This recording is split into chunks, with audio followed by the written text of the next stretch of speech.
Hey everybody, how you doing? This is about to be a really fun video for a couple different reasons, but I'm out at the range today with heavy metal and I got a big old brown box behind me.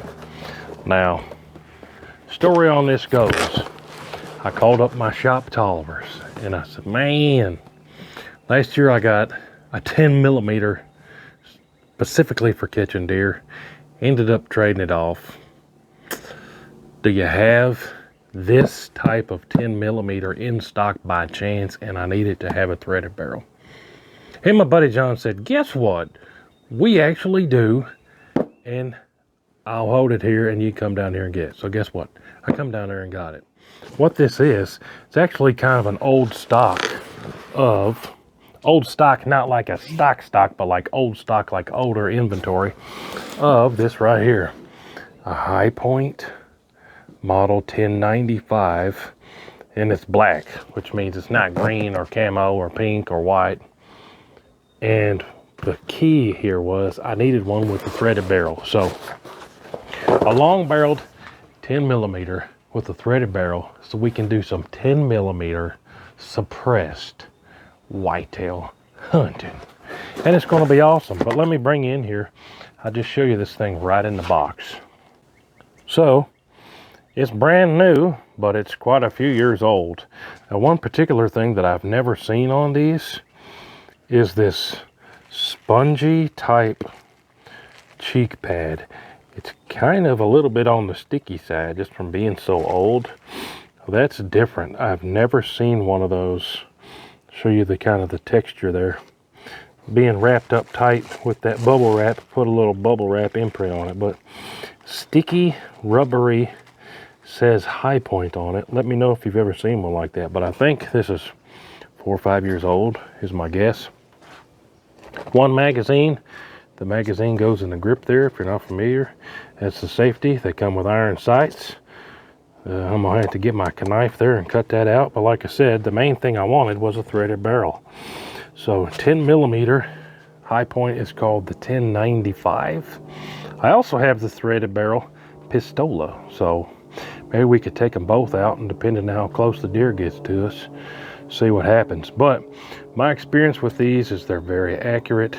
I've never had any reliability issues with them unless I had a bad magazine, but this thing's brand new.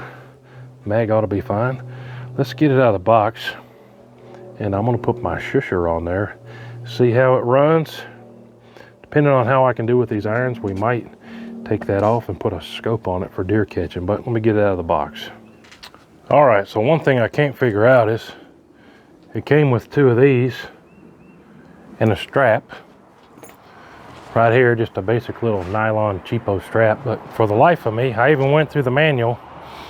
I don't see a screw hole for another screw anywhere, and I don't logically see any other screws that you could take out and then replace with one of those others. I don't know, maybe one of these down in here or something, but at the moment I don't feel like fooling with it, but might just end up throwing those out. It would be cool to have a strap on it though, especially for deer hunting. But I said we're going over a couple cool things. One, because it's going to be suppressed, this is my Banish 46 V2 on there. Now this has got a threaded barrel, so let's get this thread protector off. One thing I'm bad about is saving these. I'll set these down somewhere, put the can on it, and then I'll lose them. So I'm trying to do a better job of that. But let me show you how this 46 V2 works here. Oh, I dropped the sticker out there. So this is a direct thread can. So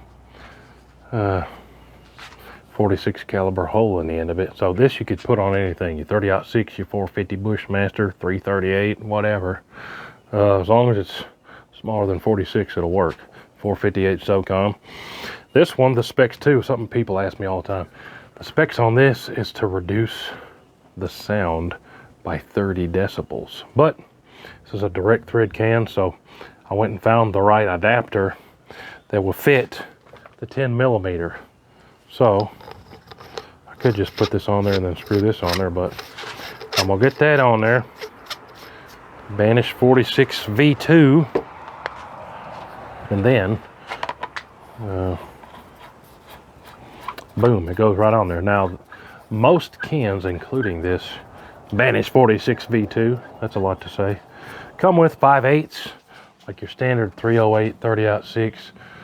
Most 7 mags, 300 Win Mag is going to be 5/8 by 24 thread. So make sure if you're going to use your shusher on something that you got the right adapter if you need an adapter. But this thing's ready to go.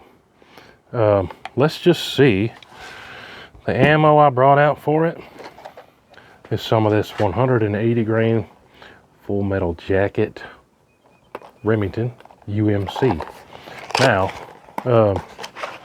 this won't be what I would deer hunt with, obviously. Maybe not obviously, but most places full metal jacket stuff's illegal for catching deers. But we got to test it out first with the cheaper stuff.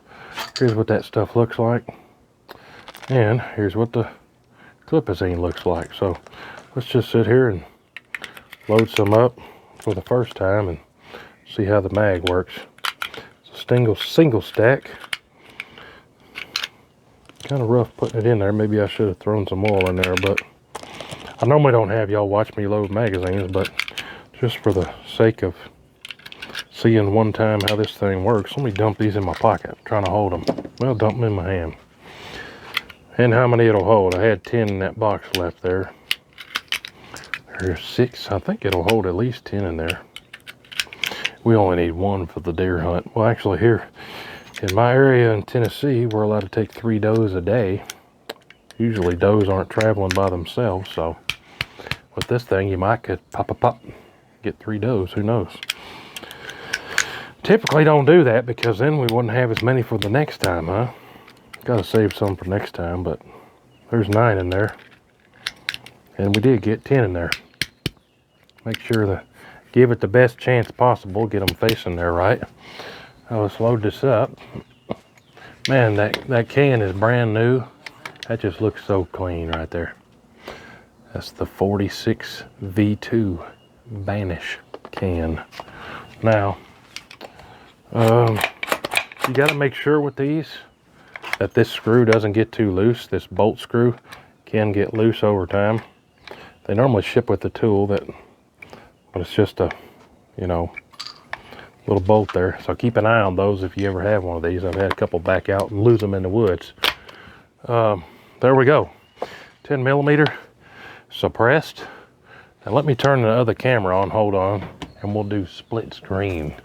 Make it a little bit better, see what I'm aiming at. Be right back. All right, now where's my eyes? I am gonna put some eyes on here. Never had this one to the range yet. Now I got a target on 3 different pieces of steel at 20 yards. Those right there, but you guys are gonna have an up close better version with the zoom on the target. So we got the mag in there, we got 10 loaded up. Let's see how this thing runs.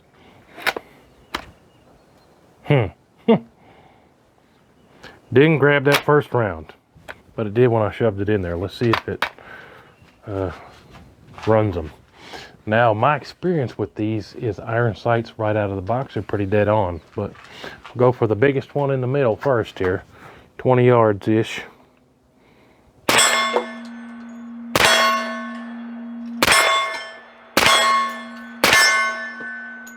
Okay, as you can see, it's dead on, and that's much more quieter than without the can. Now let's go to the small one to the right, smaller one on the left.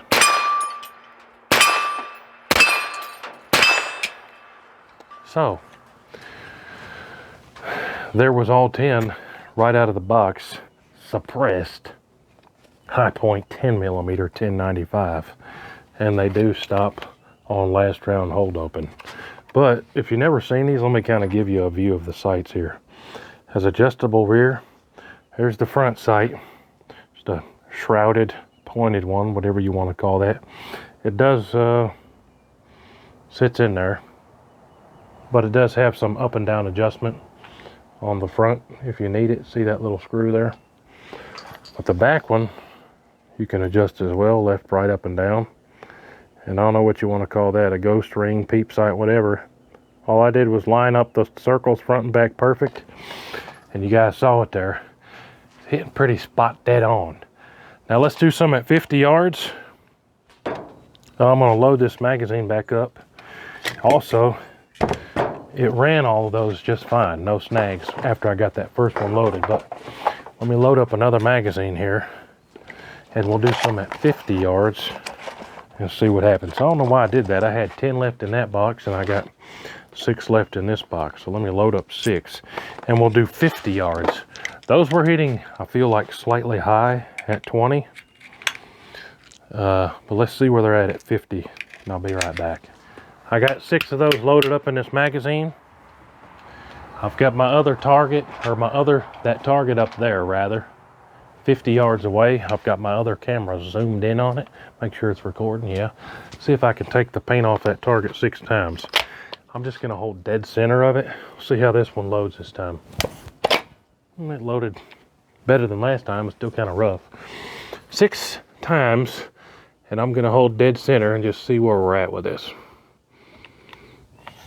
50 yards offhand.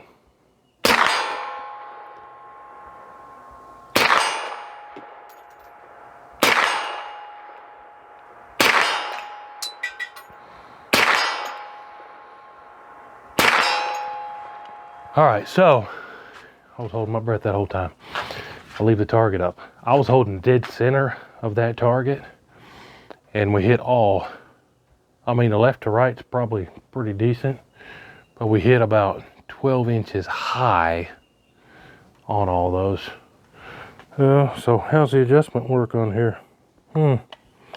So if we're hitting high, do we need to bring this up or down? Somebody said, you don't know that? Well, you know, sometimes I get myself confused. So to adjust that, I should just have to either bring this little screw up or down. So I'll be right back and we'll see if I can adjust this the right way or not. Can he adjust it the right way? Well, we're fixing to find out.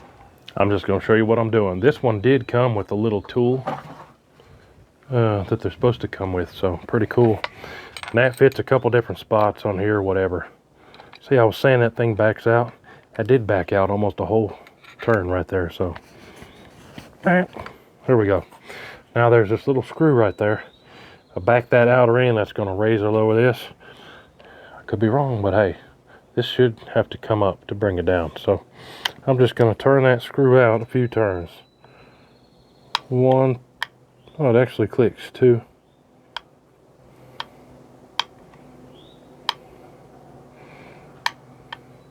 8 clicks up. Let's see if it has enough to do much difference here. We need more of the boo lots here.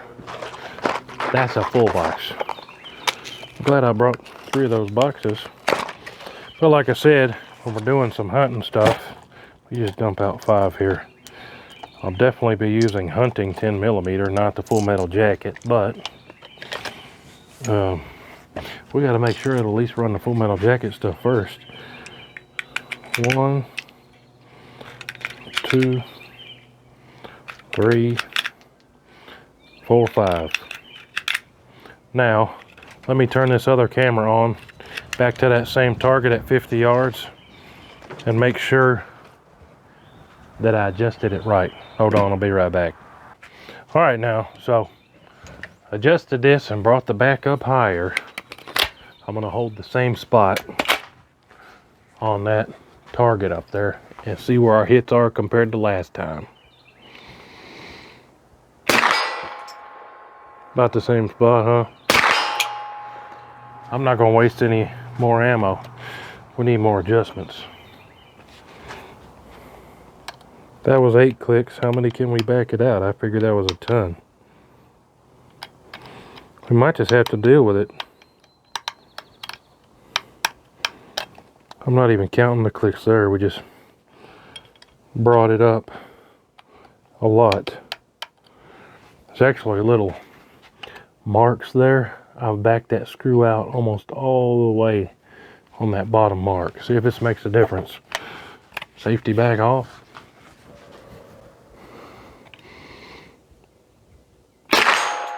Nope. Even missed one. Well, see now, if I'm bringing that down,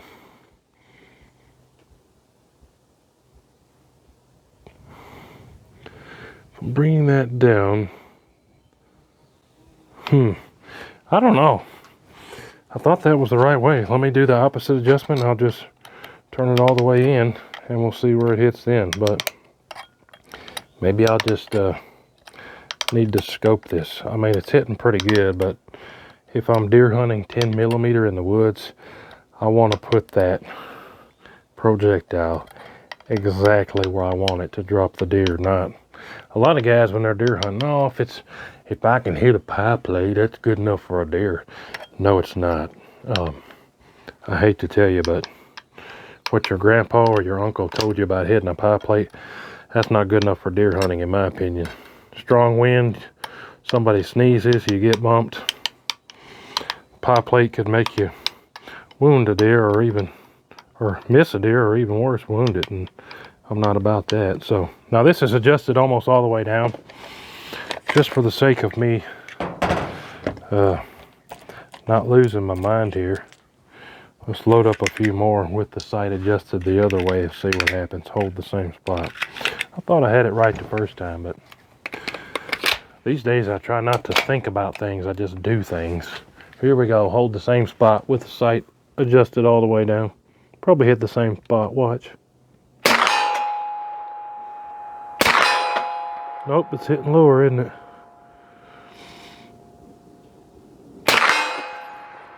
Hey, so maybe I was crazy the first time. Let's load up some more. That's hitting exactly where I'm aiming at, pretty much. With the sight adjusted, with the rear sight adjusted all the way down.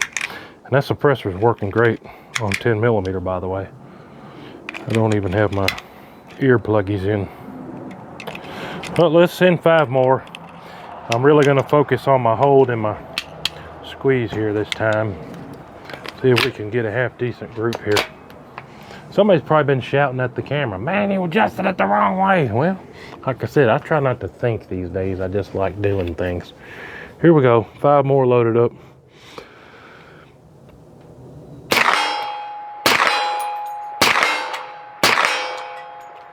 I guess I loaded 4 more up. But we're hitting more lower on the plate, aren't we? Now we need to adjust it slightly to the right. So maybe I should just do it backwards of what my brain tells me to do, huh? If we're hitting right, should we move it left? I don't know. Again, I try not to think about things. Unscrew this adjustment. That can't be right. Move it that way. Let's just see what happens. I'm starting to get the paint wore off of that. Not remember where I hit it, but we moved it left to right one way. If you're looking at the back sight, I moved it this way. So if I wanted to bring the sight down, I moved it down. So maybe I just turned it the wrong way. We're fixing to find out. I don't know what happened there, but I dropped one out.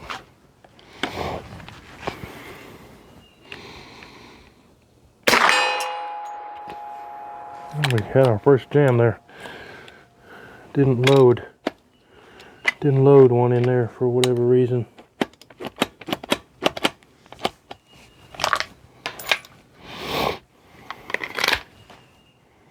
Our 10 millimeters, we can't be letting those just drop out on the ground.